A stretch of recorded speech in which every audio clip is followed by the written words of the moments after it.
36 tane ülke gezdim, tamam mı? Hayatımda hiçbir ülkede bu kadar organize bir şekilde eğlenen bir millet görmedim.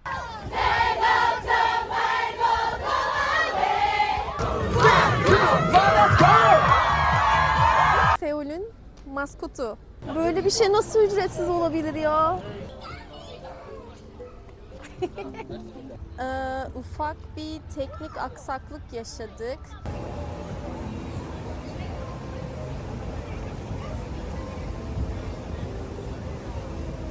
Selam herkese. Şu anda Güney Kore'deyim. Bu benim sanırım Güney Kore'ye 3. gelişim falan. Belki 4 de olabilir, bilmiyorum. Emin değilim şu anda. Neden Güney Kore'ye bu kadar çok geldim? Neden Güney Kore'yi bu kadar çok seviyorum? Neden her ayrıldığımda özlüyorum? Ve neden içimde böyle bir burada yaşama isteği var? İnsanlar bana soruyor, niye bu kadar çok seviyorsun Güney Kore'yi diye. İşte bu videoda ben size bunun cevabını vermek istiyorum. Aslında bu ülkeyi bu kadar çok sevmemin birçok sebebi var. Tek bir sebebi yok. Bu videoda sadece bu sebeplerden bir tanesini göstereceğim size. Şimdi Güney Kore deyince insanların aklına genelde şey geliyor işte. Bu ülkenin insanları çok çalışıyorlar. Çalışmaktan başka bir şey yapmıyorlar. Robot gibiler falan filan. Kafanızda böyle bir algı var muhtemelen. Ama aslında bu ülke sosyalliğe gerçekten çok önem veriyor. Hani ben 36 tane ülke gezdim, tamam mı? Hayatımda hiçbir ülkede bu kadar organize bir şekilde eğlenen bir millet görmedim. Gerçekten şehrin neresine giderseniz gidin, bir yerlerde insanların toplanıp bir etkinlik, bir aktivite, bir festival yaptığını göreceksiniz. Ama bu aynı zamanda belediyelerin çalışmasının da bir sonucu. Buranın zaten belediyelerine ben gerçekten hayranım. Buradaki belediyeler tamamen insanların hayatını kolaylaştırmak için çalışıyor. Hani ben hiçbir yerde bu kadar insan odaklı çalışan bir belediye görmedim. Şehirlerdeki her bir detay gerçekten hayatı kolaylaştırmak için düşünülmüş.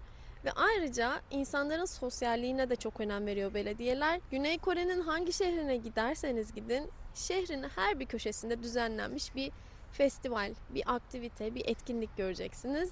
Ve bunlar belediyenin düzenlediği ücretsiz etkinlikler. Buna gerçekten bayılıyorum. Yani bu şehirde sıkılmanız mümkün değil. Her gün dışarı çıkıp yapacak farklı bir şey bulabilirsiniz. İşte bugün size bunları göstermek istedim. O yüzden açtım, bir baktım bugün hangi etkinlikler varmış diye. Hangi festivaller varmış diye bir takvime baktım.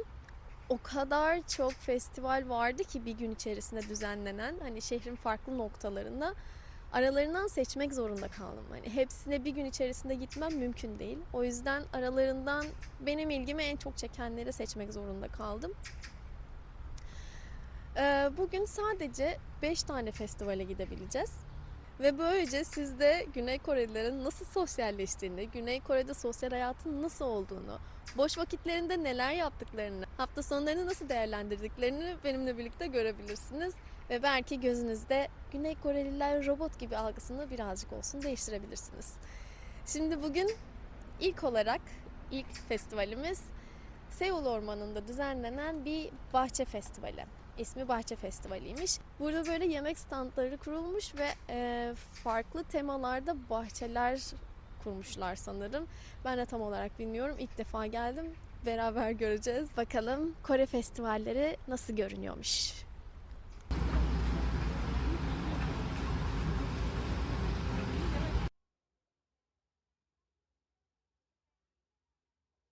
Burada böyle küçük küçük bahçe tasarımları var.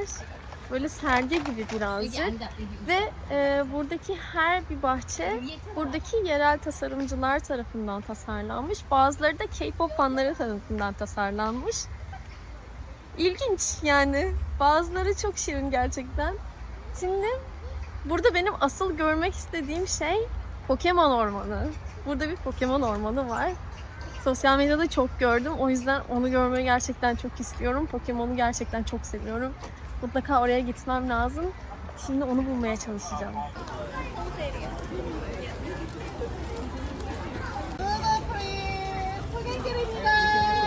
Güney Kore'deyseniz ve popüler bir yere gidecekseniz oraya direkt girebilir misiniz? Tabii ki hayır. Tabii ki sıra bekleyeceksiniz. Girişte sıra numarası almak için ekranlar vardı. Oradan işte sıra numarası aldım. Diyor ki sıranız geldiğinde size mail atacağız. Bana sordunuz mu siz? Benim internetim var mı? Benim internet paketi alabilecek kadar bütçem var mı ki ben sim kart alayım da internet paketi yapayım?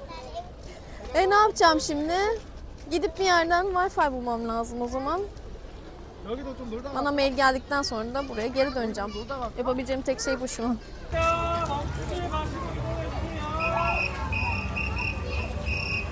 Neyse ki Güney Kore'deyim. Burada ücretsiz Wi-Fi'den bol bir şey yok.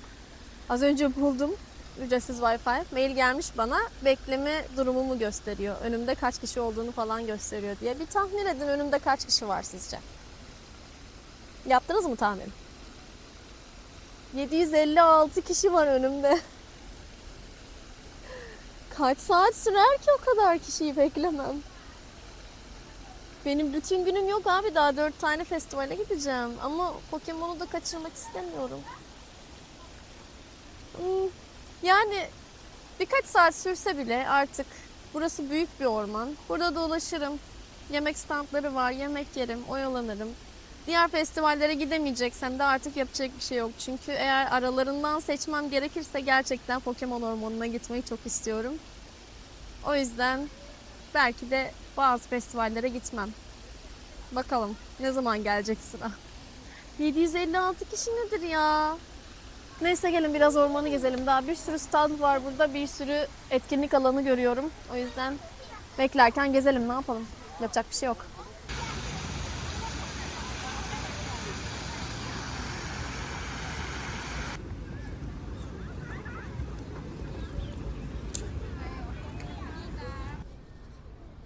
Kocaman bir Hachi buldum.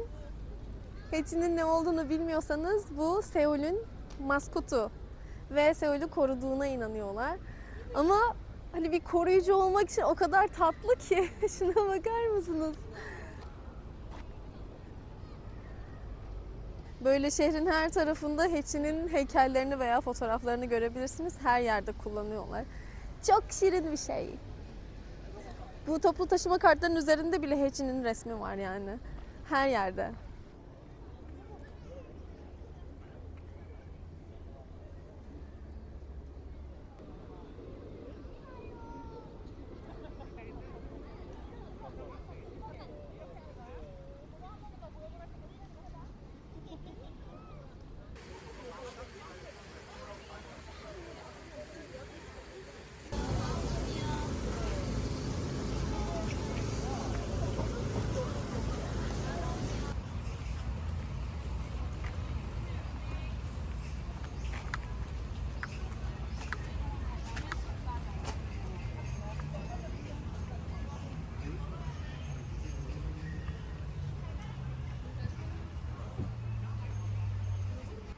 Sizce buradan geçer miyim? Tabii ki geçerim.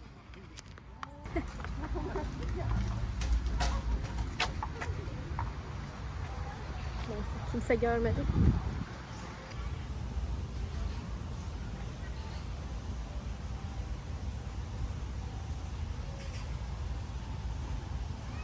Az önce bir tekrar kontrol ettim. Önümde hala 603 kişi var. Neyse, beklediğimden hızlı ilerliyor en azından.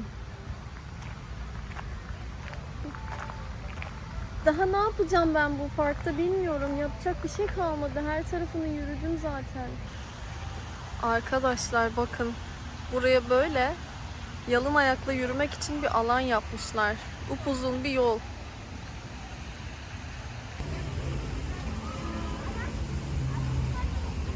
Toplamda tam 2 saat boyunca bekledim. Şimdi son 20 kişi kalmış. O yüzden sıramı kaçırmayayım diye hemen geldim. Önünde bekliyorum.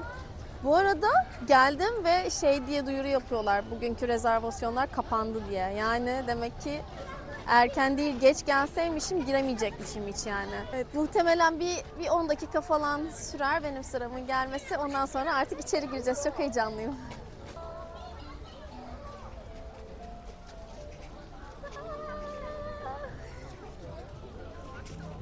Her yerde Pikachu var.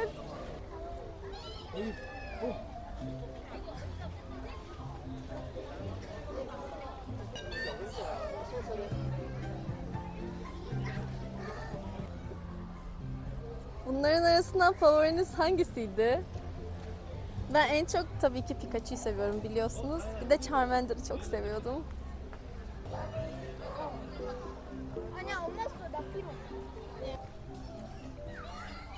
Çocuk gibiyim şu an.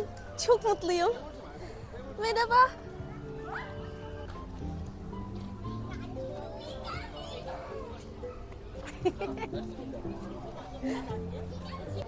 Ben bunu da çok seviyordum. Çok tatlı değil mi?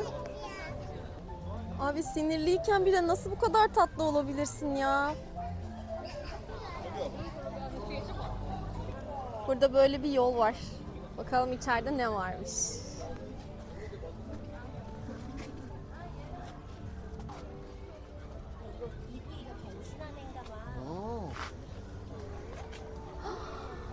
Çok güzel.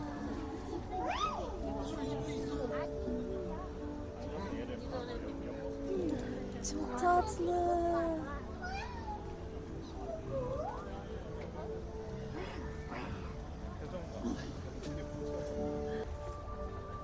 Çok güzel.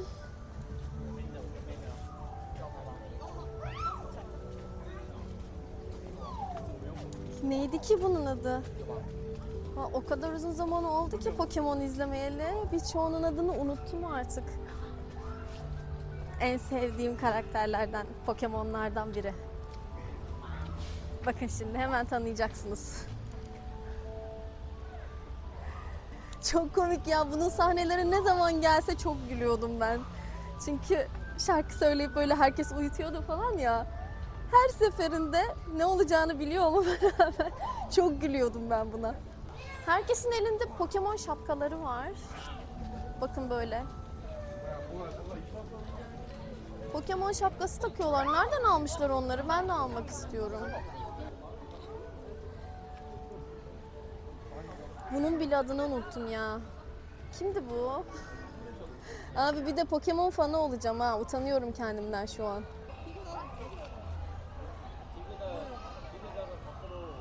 Pokemon şapkası istiyorum. Herkesin elinde var ya. Nereden aldınız? Bir şey diyeceğim. Şuna bakın. Adam muhtemelen askerden izin almış gelmiş. Burada Pokemon şapkası ve asker kıyafetiyle geziyor. Vallahi buldum. Ücretsiz mi? Pokemon'u takip edersek Instagram'dan ücretsiz veriyorlarmış. Ama internetim yok. Ya internetim yok.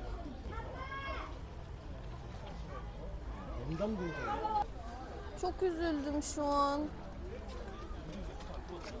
İnternetimin olmadığına hiç bu kadar üzülmemiştim daha önce.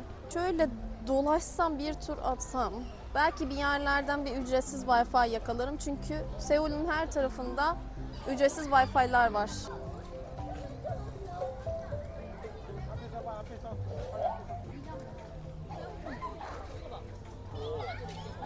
Az önce burada gördüğüm bir turistten internetini paylaşmasını istedim ve şapkamı aldım. Çok mutluyum şu anda. Hiçbir sorun çözümsüz değildir. Thank you so much.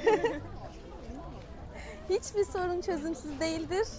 Umudunuzu kaybetmeyin. Her zaman bir yolunu bulursunuz. Buradan motivasyon konuşmamı da yaptım. Ufak bir teknik aksaklık yaşadık. Ya benim kafama olmadı bu şapka ya da ben takmayı tam olarak bilmiyordum. O yüzden birazcık yırtmak zorunda kaldım şuradan ve şuradan. Ama sorun değil. En azından istediğim oldu. Bir daha verirler mi acaba istesem? Sanmıyorum. Olsun, olsun. Şikayet etmiyoruz.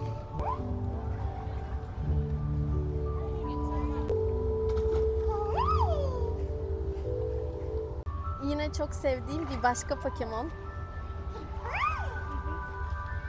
İleride Psyduck görüyorum. Psyduck da yine favorilerimden bir tanesi. Çünkü çok komik bir Pokemon. Psyduck'a doğru gidelim.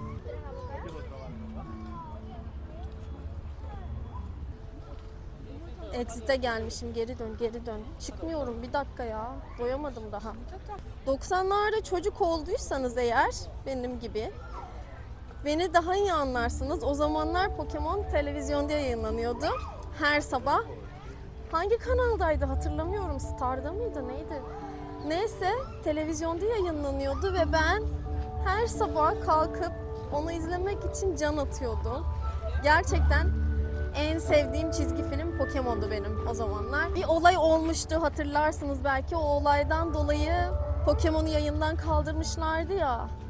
Abi nasıl sinir olmuştum anlatamam size. Yani dünyam başıma yıkılmıştı resmen. Pokemon'u kaldırdılar ya. Yani o olayı yaratan çocuğa mı sinirleneyim? Yayından kaldıranlara mı sinirleneyim? Kime kızacağımı bilememiştim gerçekten. Çocukluk travmam Pokemon'un kaldırılması. Ondan sonra da devamını hiç izleme fırsatım olmadı biliyor musunuz?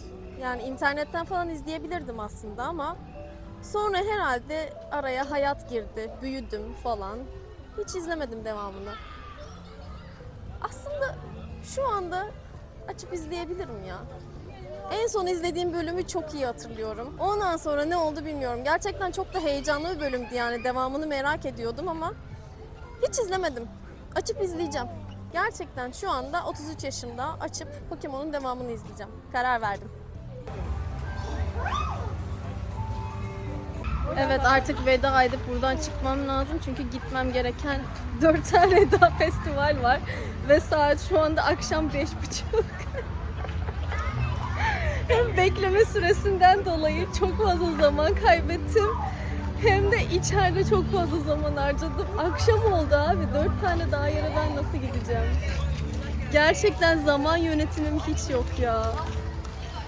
Neyse halledeceğiz. Bunlar birbirine çok yakın tamam mı? Bence hallederiz bir gün içerisinde hepsini. Kendinize inanın. Ben kendime inanıyorum. Başarabilirim. Belediyelerden bahsetmiştim ya. Bakın mesela belediyenin yaptığı şeylerden bir tanesi. Böyle karşıdan karşıya geçeceğiniz zaman beklerken güneşin altında kalmayın diye hep böyle dev şemsiyeler koymuşlar. Bence bu gerçekten çok ince bir ayrıntı. Hani Koreliler güneşin altında beklemeyi sevmezler. Güneşten hep kaçınırlar. Belediye de bunu düşünüp onlar için dev şemsiyeler koymuş. Şimdi bir sonraki festivale gitmek için otobüse bindim. Tam otobüse bindiğimde otobüsteki küçük bir çocuk elimdeki Pokemon şapkasını gördü. Böyle gözleri parladı çocuğun resmen. Ha yaptı. Gittim çocuğa verdim elimdeki şapkayı. Zaten ne yapacağım ben ona buradan çıktıktan sonra takacak mıyım? Hayır. Çocuğa verdim. Nasıl mutlu oldu? Görmeniz lazım yüzündeki mutluluğu. Bugün de güzel bir şey yaptım. Şimdi ufak bir güncelleme. Festivallerden birini atlamak zorunda kaldım. Çünkü zaman yetmeyecekti. Ama ondan bir sonraki festivale giderken size yolda o atladığım festivalin nasıl bir festival olduğunu anlatayım. Hani parkta size Seul'ün simgesi olan Hachi'yi göstermiştim ya. İşte nehrin üzerine suda yatan Hachi şeklinde böyle büyük bir şişme oyun alanı kurmuşlar. Ve bu şişme oyun alanının üzerinde insanlar bikinilerini, mayolarını giyip zıplıyorlar, oynuyorlar, suya atlıyorlar. Bayağı eğlenceli bir etkinlik gibi gözüküyordu. Ben tabii ki suya girmeyecektim yani öyle bir vaktim yok ama onları izlemek keyifli olurdu diye düşünüyorum. Ayrıca hemen onun yanında su sporları yaptıkları bir alan var. Ve nehrin kenarında bir sürü etkinlik alanı var. Yani birçok etkinliğin bir arada olduğu bir festivaldi. Ama maalesef vaktim olmadı. Ve bugün son günüydü yani hani yarın gitmek istesem gidemem. Ama olsun ne yapayım hangi birine katılayım çok fazla etkinlik var. Ama olsun şu anda gittiğim köprü de yine nehrin kenarında bir yere gidiyorum. Şu anda gittiğim yerde çok keyifli bir yer. Eğer Seul'e gelirseniz kesinlikle gitmenizi önerdiğim bir yer. Zaten gideceksinizdir çünkü bu rehberlerde, gezi rehberlerinde hep yazıyor burası. Muhtemelen gideceksinizdir. Benim Seul'de en sevdiğim yerlerden birisi burası. Her hafta sonu Banpo Köprüsü'nün etrafında bir sürü etkinlikler düzenleniyor. Özellikle havalar güzelken. Yani eğer Seul'e gelirseniz mutlaka orada birkaç etkinliğe denk geleceksinizdir. Bugün de ne etkinlikler var çok merak ediyorum. Köprünün üzerinde yemek standları kurduklarını biliyorum. Çok acıktım şu anda o yüzden o yemekler için heyecanlıyım. Ayrıca onun dışında farklı etkinlikler de olacak. Ve ayrıca insanlar orada oturmuş piknik yapıyorlar. Onları görmek de çok keyifli olacak. Bakalım ne etkinlikler var bugün.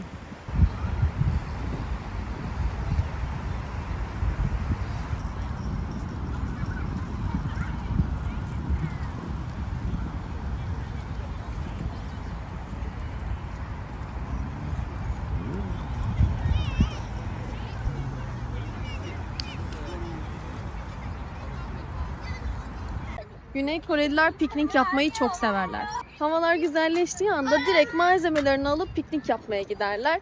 Bütün parklar tıklım tıklım doludur, piknik yapan insanlarla dolu. Hatta çadırları bile var güneşten korunmak için. Hepsinin böyle full takım ekipmanı var piknik için. Arkadaşlarıyla buluşup böyle parklara gidip piknik matlarını serip tavuk bira yapmayı çok severler. Zaten ya tavuk bira yapıyorlar ya ramen yiyorlar ya da tteokbokki sipariş ediyorlar. Bu üçünden biri. Eğer Güney Kore'ye yalnız gelmediyseniz, arkadaşlarınızla geldiyseniz bu etkinliği mutlaka yapın. Tam böyle kendinizi Kore'de yaşıyormuş gibi hissedeceksiniz. Eğer tek başınıza geldiyseniz de arkadaş bulun. Ben öyle yapıyorum. Tek geldim ben. Her seferinde birileriyle tanışıp onları pikniğe davet ediyorum. Çünkü gerçekten çok keyifli oluyor piknik yapmak burada. Park gerçekten tıklım tıklım dolu. Şu anda etkinlik alanına doğru gidiyorum.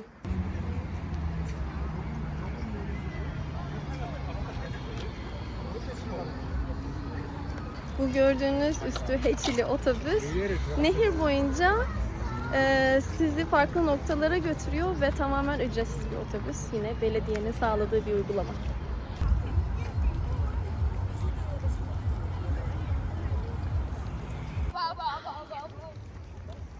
Arkadaşlar, sessiz disco var. Sessiz disco'nun ne olduğunu biliyor musunuz? Silent disco İngilizcesi. Bu böyle bir parti, tamam mı? DJ var. DJ var ve DJ müziği hoparlörden sesli bir şekilde çalmıyor. Herkesin kulağında kulaklık var. Herkes kulaklıktan dinliyor müziği. Yani dışarıdan bakıldığında tamamen sessiz. Ama herkes dans edip zıplıyor. Şu anda burada o etkinliği yapıyorlar. Bu sanırım her hafta yapılıyor. Haftaya kesinlikle katılacağım. Şu anda vaktim yok buna katılmaya ama haftaya buradayım. Kesin. Çok güzel gözüküyor. Şimdi size buradan görüntüler göstereceğim. Nasıl eğlendiklerini görün.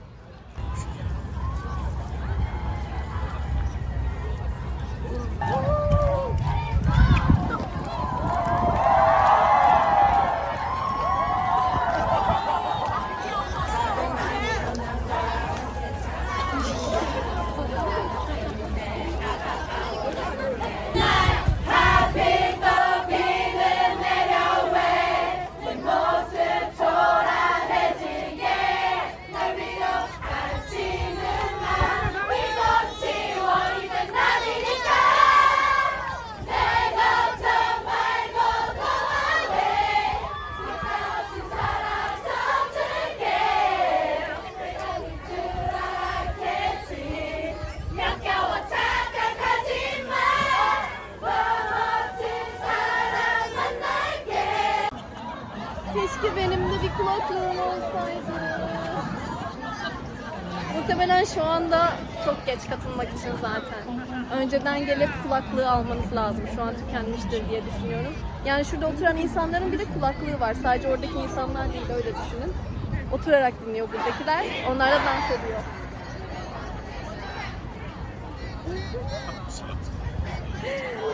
Çok eğlenceli. Ve Korelileri çok seviyorum. Çok tatlılar.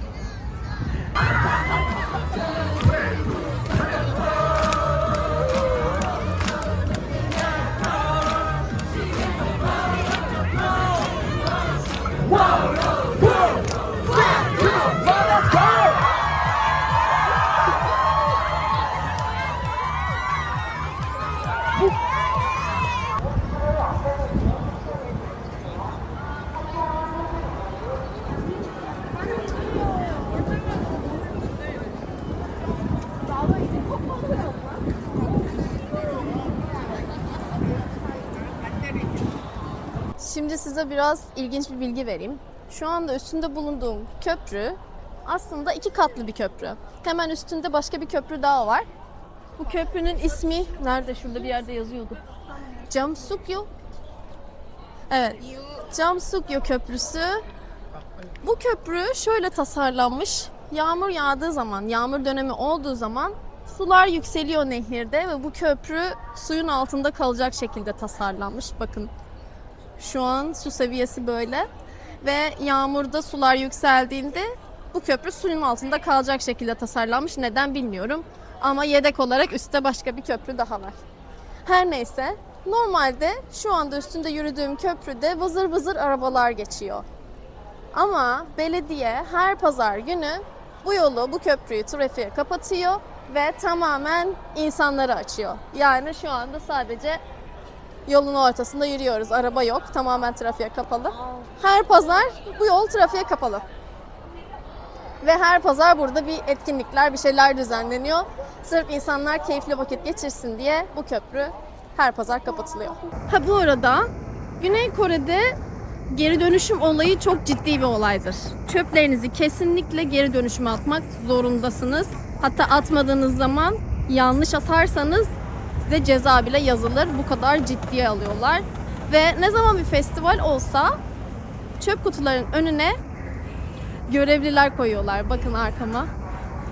Çöp kutusunun önünde görevliler var. Siz çöpü atmaya gittiğinizde o görevli size yardımcı oluyor. Neyi nereye atacağınızı gösteriyor ya da kendisi atıyor her neyse.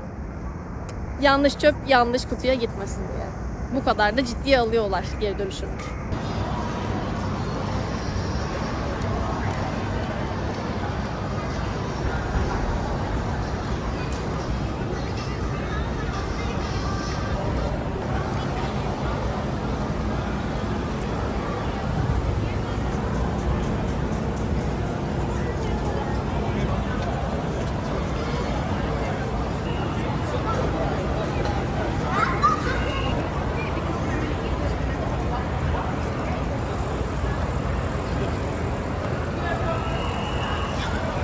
Yemek yemekten vazgeçtim. Çünkü hepsinin önünde çok uzun sıralar var. Onu bekleyemem. Vaktim yok. Bir sonraki festivale gitmem lazım. Ama burada çok fazla alan kurmuşlar şu an.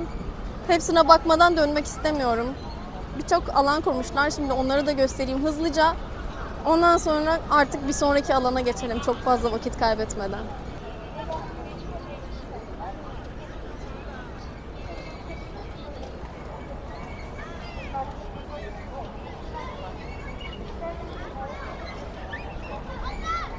Abi hani bu oyuncak yakalama makineleri var ya kancalı. Onun insan versiyonunu yapmışlar.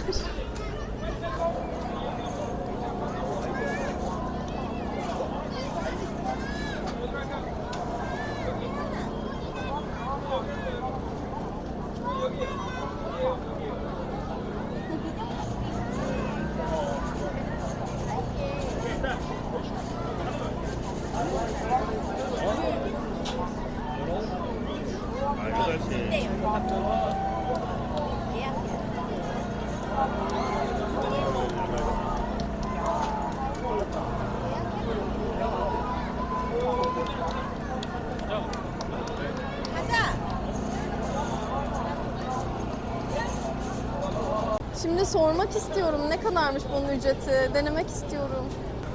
Excuse me, do you speak English? No? Next week. Oh, yeah, that's Okay, how much is it? free. Free? Yeah. Really? Okay, next week. We don't pay. Wow. Bu ücretsiz olduğuna inanamıyorum. Abi, böyle bir şey nasıl ücretsiz olabilir ya? Dedi ki haftaya gel. Haftaya olacakmış tekrar. Bugün kapalıymış, dolmuş rezervasyonlar. Haftaya kesin gelip bunu deniyorum. Haftaya hem bunu deniyorum hem Silent Disco'ya gidiyorum. O zaman haftaya yeni bir YouTube videosu mu geliyor acaba?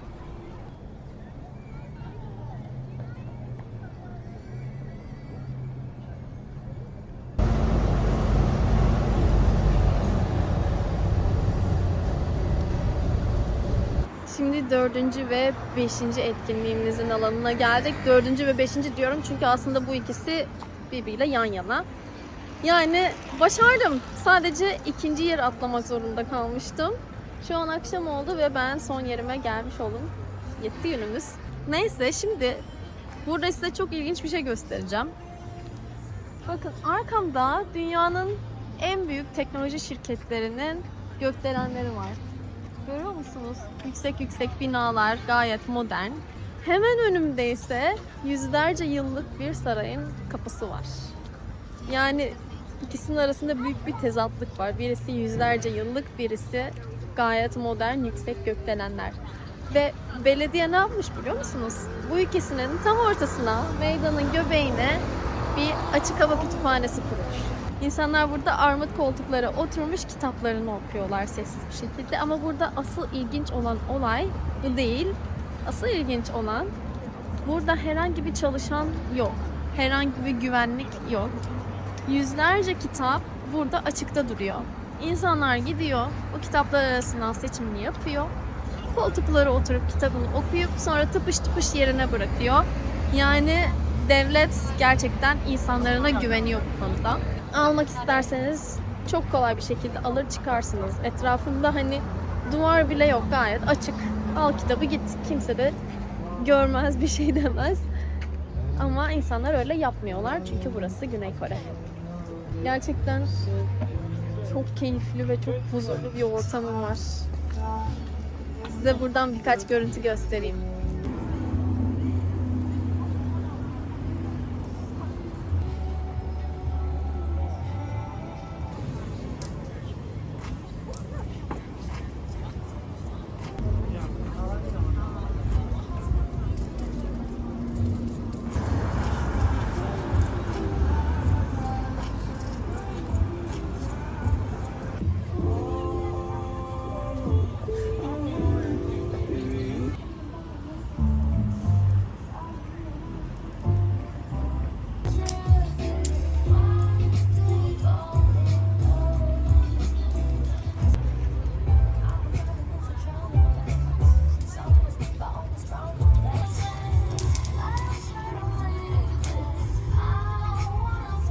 Bu arada çalışan yok demiştim ya, birkaç çalışan gördüm, 2-3 kişi. Burada sinekleri temizliyorlar. Yani güvenlik görevlisi gibi durmuyorlar aslında. Sadece rafları temizleyip sinekleri falan kovalıyorlar, o kadar. Burası şehirdeki tek açık hava kütüphanesi değil. Farklı noktalarda açık hava kütüphaneleri var. Nehir kenarında var, başka meydanlarda var. Ve söylememe gerek yok herhalde, tamamen ücretsiz. Birkaç İngilizce kitap da gördüm. Yani turist de olsanız gelip burada kitap okuyabilirsiniz. Şimdi burada göstereceğim şeyler bu kadardı. Burası küçük bir etkinlik. Bahsetmek istediğim son etkinlik ise sarayın içinde. Yılın sadece belirli zamanlarında yapılan bir etkinlik bu. Bu sarayı, bu ismini asla söyleyemediğim sarayı geceleri ziyarete açıyorlar yılın belirli dönemlerinde. Ve saray o ışıklandırmalarla çok güzel oluyor gerçekten. Şu anda saray açık ve insanlar içeri giriyorlar, görüyorum. Aslında giriş ücreti çok pahalı değil. 3000 won falan. Bu da 1,5-2 dolara falan denk geliyor. Giriş ücreti uygun. Ama şöyle de bir yöntem var. Eğer bu Güney Kore'nin geleneksel kostümleri var ya, hanbok. Hanbok kiralarsanız giriş ücretsiz saraya. İçeriye hanbok kiralayıp girip o gece ışıklarını izlerseniz gerçekten kendinizi bir prenses gibi hissedeceksinizdir. Ben bunu yapmayı çok isterdim ama biliyorsunuz ki ücretli olan hiçbir aktivite yapmıyorum. Zaten ben bu saraya daha önce de girmiştim. Şimdi ışıklı haliyle tekrar görmeme gerek var mı? Bence yok. Sadece bahsetmek istedim size. Bir de biraz ışıklı halini dışarıdan göstereyim. Eğer gece ziyaretinin açıldığı bir döneme denk gelirseniz, Kore'de olursanız bence mutlaka ziyaret edin. Çok güzel bir deneyim olacaktır. Etrafta böyle kostüm giymiş insanları izlemek de çok keyifli. Kendiniz giymeseniz bile onları görmek sizi böyle eski zamanlara götürüyor. Şu anda Haziran ayındayız. Haziran'ın başındayız ve saray gece ziyaretine açık.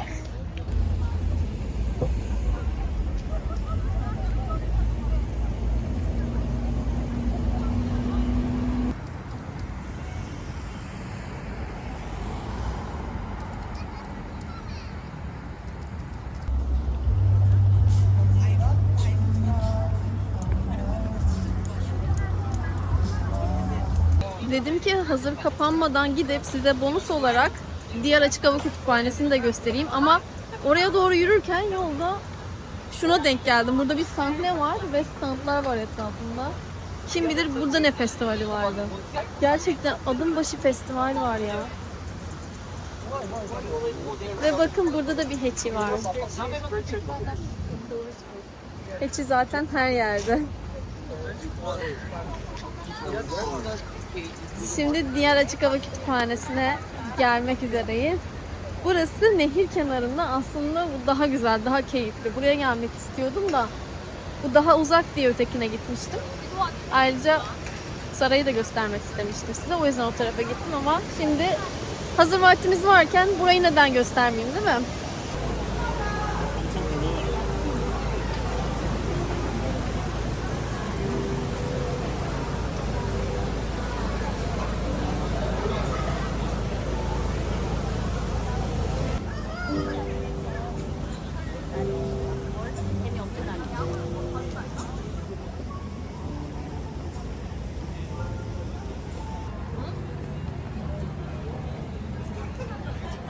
Bu kütüphaneler akşam 10'a kadar açık her gün. Haftanın her günü açık.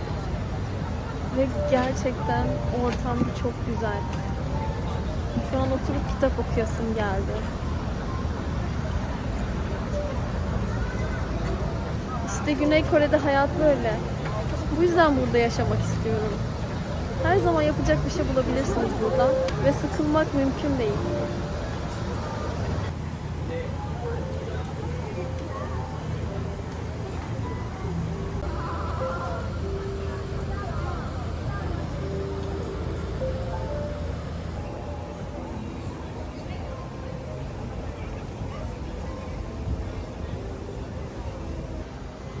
Bakın hem zamanım yetti hem de bonus bir yer daha bile gösterdim. Hatta bir tane kapanmış bir etkinlik bile gösterdim.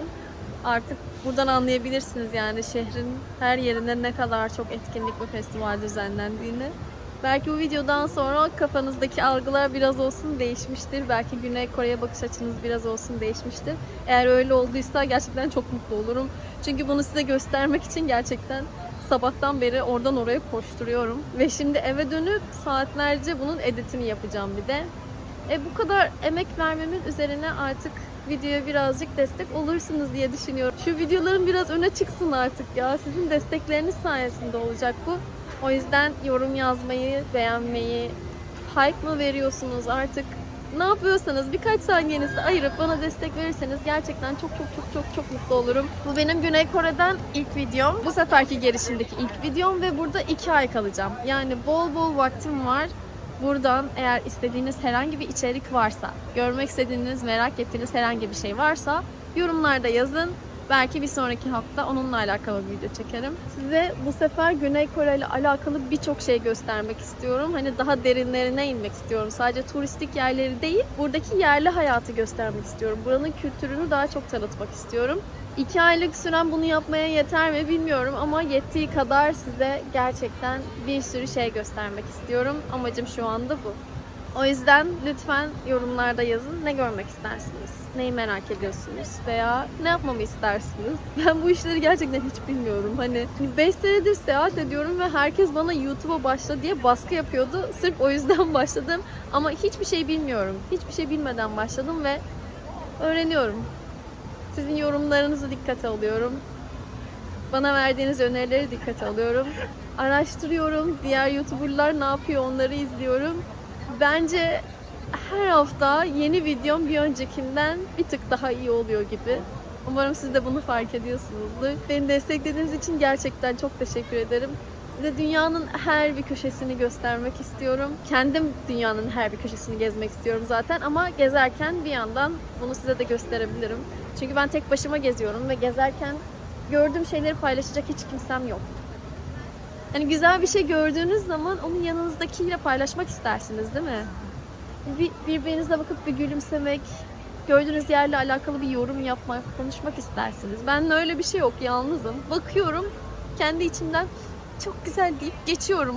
Sessiz bir şekilde izliyorum yani ama video çekerken en azından konuşabiliyorum, tepki verebiliyorum. yorumlar yapabiliyorum. O yüzden benim için de iyi oluyor. Sanki yalnız gezmiyormuşum gibi oluyor. Umarım bu enerjiyi size de yansıtabiliyorumdur. Neyse bugün çenem çok düştü. Daha fazla uzatmadan videoyu burada bitiriyorum. Bir sonraki hafta Güney Kore'den yeni bir videoyla görüşmek üzere. Bay bay.